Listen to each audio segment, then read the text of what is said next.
সাবেক সেনাপ্রধান জেনারেল অবসরপ্রাপ্ত আজিজ আহমেদের বিরুদ্ধে ইন্টারপোলের রেড নোটিশ জারির ব্যবস্থা নিতে বাংলাদেশ পুলিশের ন্যাশনাল সেন্ট্রাল ব্যুরোকে চিঠি দিয়েছে আন্তর্জাতিক অপরাধ ট্রাইব্যুনালের চিফ প্রসিকিউটর কার্যালয়। 17 আগস্ট এই পদক্ষেপ নেওয়া হয়। 2013 সালের 5 মে মতিঝিলে শাপলা চত্বরে হেফাজতে ইসলামের সমাবেশ এবং পরদিন নারায়ণগঞ্জের সিদ্ধিরগঞ্জের ঘটনার মামলায় আজিজ আহমেদ সহ 41 জন আসামি রয়েছেন।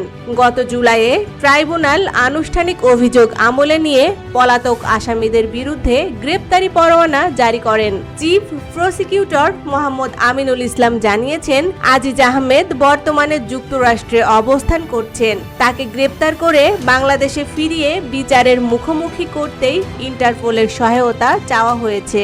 বাংলাদেশ পুলিশের এনসিবি চিঠিটি পর্যালোচনা করে ইন্টারপোলের সদর দপ্তরে পাঠানোর প্রক্রিয়া করবে।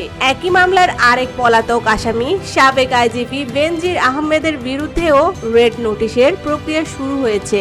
বিদেশে থাকা অন্য আসামিদের অবস্থান নিশ্চিত হলে পর্যায়ক্রমে একই পদক্ষেপ নেওয়া হবে।